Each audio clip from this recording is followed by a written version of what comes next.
भगवान शिव ने बताया किस स्त्री के भाग्य में पुत्र नहीं होता, कौन सा गहना पहनने से दर्दनाक मौत होती है, कौन सा श्रृंगार करने से स्वर्ग की प्राप्ति होती है। एक बार माता पार्वती कैलाश पर्वत पर भगवान शिव के साथ बैठी हुई थी। माता पार्वती ने भगवान शिव से कहा, हे स्वामी, मेरे मन में 3 प्रश्न उठ रहे हैं।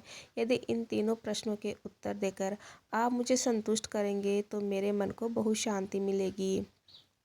तब शिवजी ने कहा, हे देवी, आखिर तुम्हारे कौन से 3 प्रश्न हैं। तो पार्वती कहती है, स्वामी, मेरा पहला प्रश्न है कि कौन सी स्त्री के भाग्य में पुत्र नहीं होता है, और मेरा दूसरा प्रश्न है कौन सा गहना पहनने से स्त्री की दर्दनाक मौत होती है, और मेरा तीसरा प्रश्न है कि स्त्री का कौन सा श्रृंगार उसे स्वर्ग में स्थान दिलाता है। तब शिवजी ने कहा, देवी, यह तुम्हारे तीनों प्रश्न महत्वपूर्ण हैं। शिवजी ने कहा, देवी, अब मैं तुम्हारे तीनों प्रश्नों के उत्तर एक कहानी के माध्यम से देता हूँ। इस कहानी के माध्यम से तुम इन तीनों प्रश्नों के उत्तर ठीक से समझ पाओगी। ध्यान लगाकर सुनना। शिवजी ने कहा, देवी, मगध राज्य में एक छोटा सा नगर था। उस नगर में एक सेठ रहता था। उस सेठ के 2 बेटे थे। सेठ की पत्नी और बड़े बेटे की बहू दोनों का स्वभाव दुष्ट प्रवृत्ति का था। इसलिए सेठ की पत्नी अपने बड़े बेटे की पत्नी से बहुत ही ज़्यादा प्यार करती थी, मगर छोटे बेटे की पत्नी, जो बड़े ही अच्छे स्वभाव की थी और वह एक पतिव्रता स्त्री भी थी, पूरे घर का कामकाज भी वह अकेली ही करती थी। इतना कुछ होने पर भी सेठ की पत्नी और बड़े बेटे की पत्नी छोटी बहू का हमेशा ही अपमान करती थी। सेठ के बड़े बेटे की बहू को ही बेटा था, वह छोटी बहू को एक बेटी थी।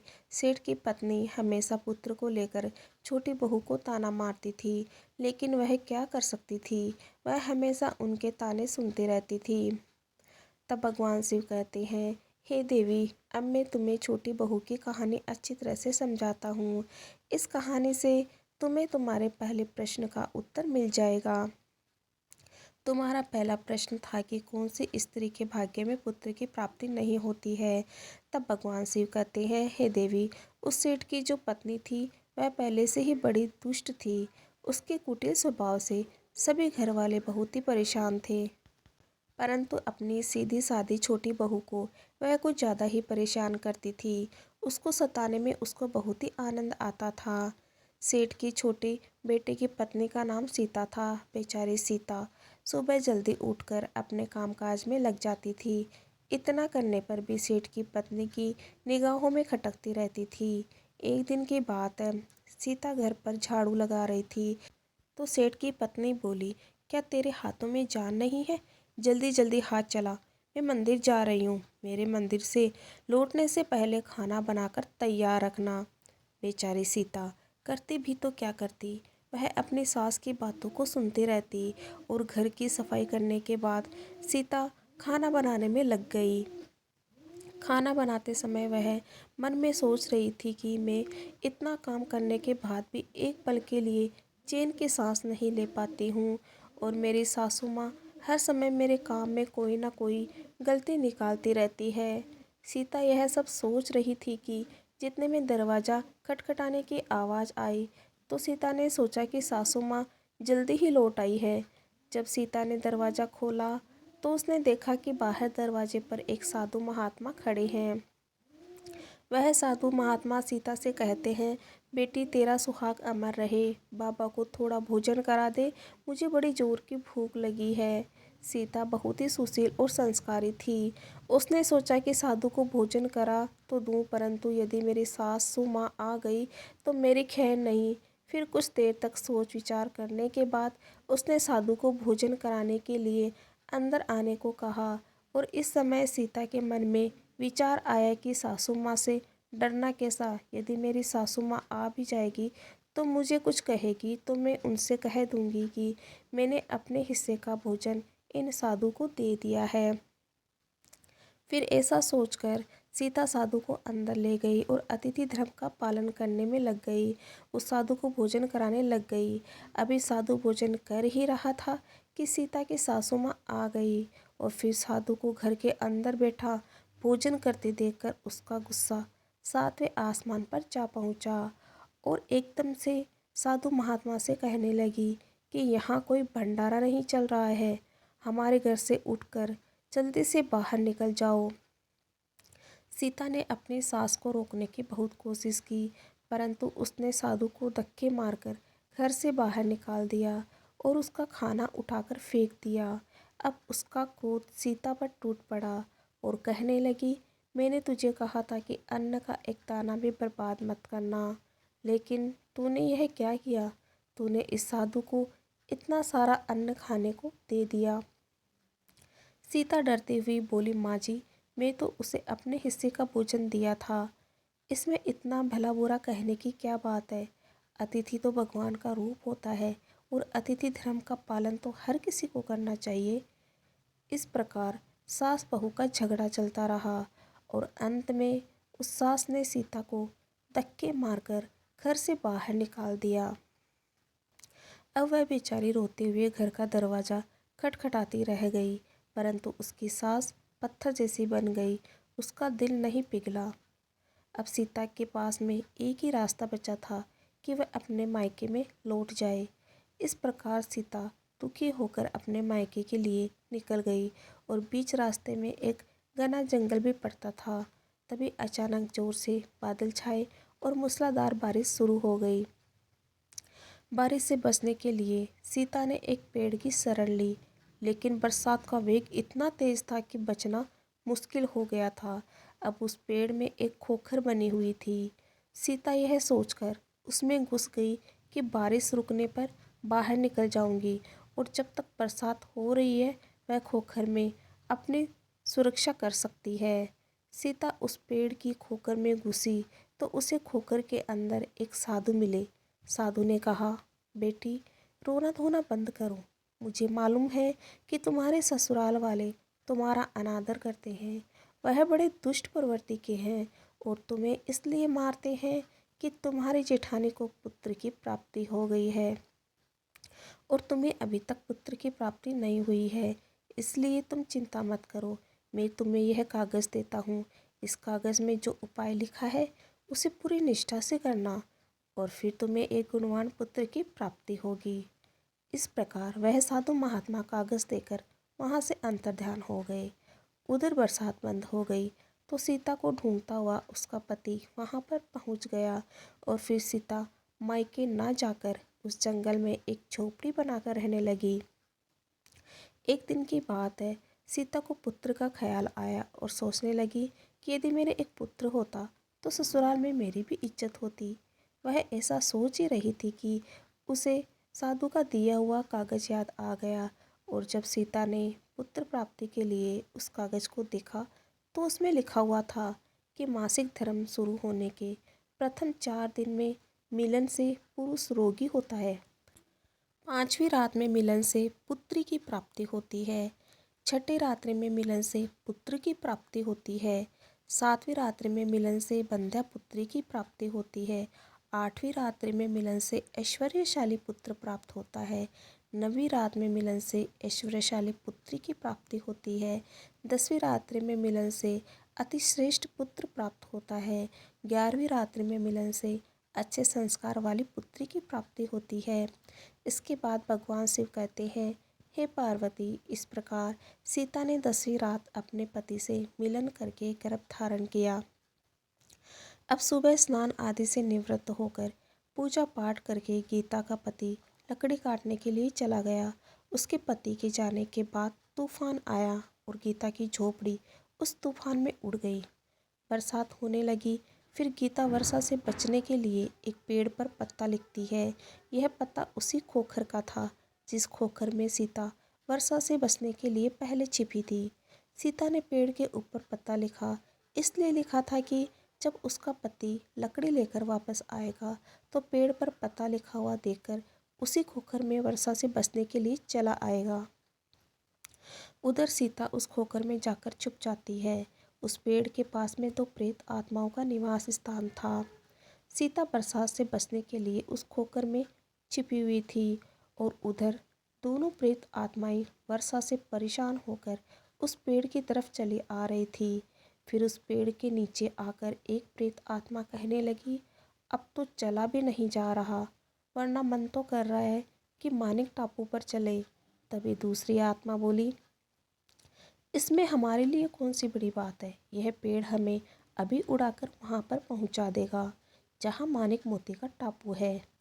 ऐसा कहकर वे दोनों प्रेत आत्माएं पेड़ के ऊपर बैठ गई और वह पेड़ अचानक से उड़ने लगा। और उधर सीता को खोकर में घुसते ही थकान की वजह से नींद आ गई, लेकिन पेड़ के उड़ने से लगने वाले झटकों से सीता की नींद खुल गई और वह पेड़ को उड़ता हुआ देखकर अचानक से घबरा गई।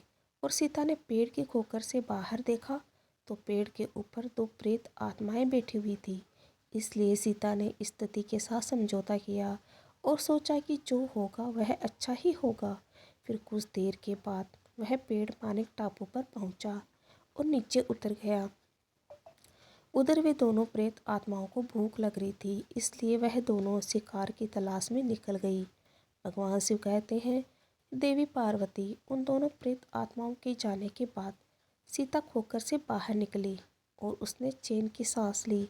अब जैसे ही सीता ने मानिक टापू पर फैली रेत को देखा तो एकदम से आश्चर्यचकित हो गई। वह रेत चमक रही थी और जैसे ही सीता ने रेत हाथ में उठाई तो वह खुशी से झूम उठी। अरे यह तो मानिक मोती की रेत है। और फिर सीता ने अपनी ओढ़नी के पल्लू में 4-5 किलो रेत बांध ली और जल्दी से आकर के उस पेड़ की खोकर में छिप गई। इधर सीता का उस खोकर में जाना हुआ और उधर से दोनों प्रेत आत्माएं पेड़ पर वापस आ गई और आकर के आपस में कहने लगी, आज तो भरपेट भोजन मिल गया। अब चलो वापस वहीं लौट चलते हैं जहाँ से हम आए थे। और फिर थोड़ी ही देर में वह पेड़ उड़ करके उसी जगह पर पहुँच गया। सीता इस खोकर में घुसी रही जब तक वे दोनों प्रेत आत्माएं उस पेड़ से चली नहीं गई। और जैसे ही वे दोनों उस पेड़ से चली गई वैसे ही सीता मानिक मोती की पोटली लेकर उस खोकर से बाहर आ गई और मन में सोचने लगी कि इतने सारे मानिक मोती देखकर मेरी सासू माँ खुश हो जाएगी और अब मैं ससुराल वापस जाऊंगी और अपनी सासू माँ को इतने सारे मानिक मोती दूंगी। फिर वह मुझसे कभी भी लड़ाई झगड़ा नहीं करेगी और मुझसे प्यार करने लगेगी।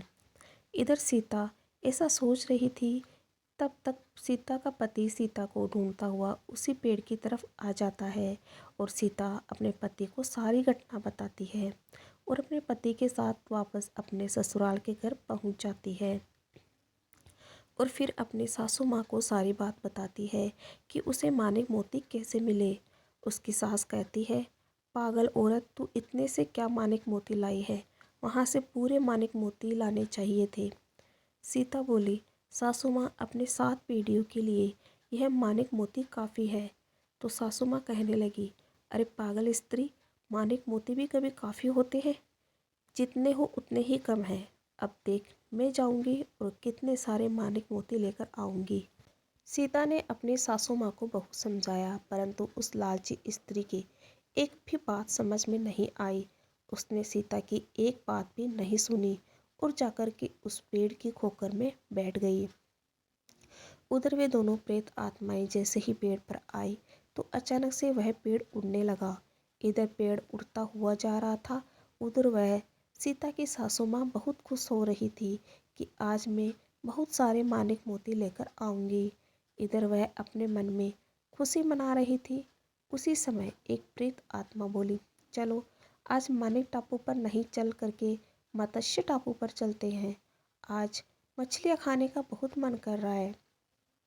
और फिर जैसे ही प्रेत आत्माओं ने मछली खाने का मन बनाया तो प्रेत आत्मा की बात सुनकर खोखर में बैठी हुई सीता की सासू माँ खुद पर संयम नहीं रख सकी और एकदम से बोल पड़ी, अरे तुम मानिक टापू पर क्यों नहीं जा रहे हो, मत्स्य टापू पर क्यों जा रहे हो, मानिक टापू पर चलो।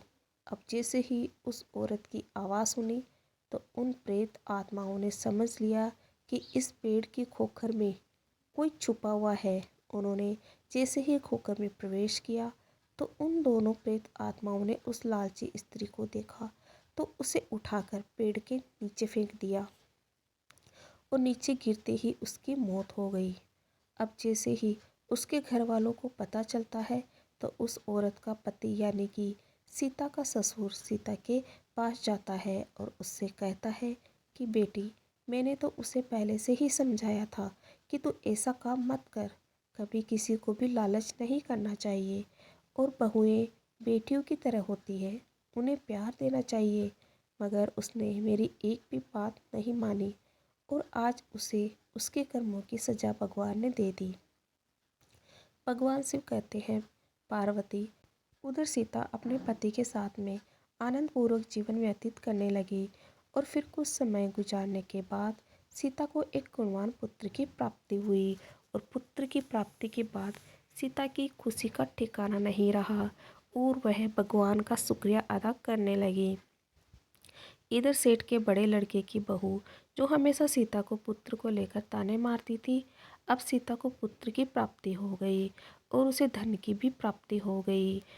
उधर सेठ के बड़े लड़के और बहू के दिन गरीबी में गुजरने लगे तो सेठ की बड़ी बहू जाकर सीता के आगे हाथ जोड़ करके अपनी गलती की माफ़ी मांगने लगी।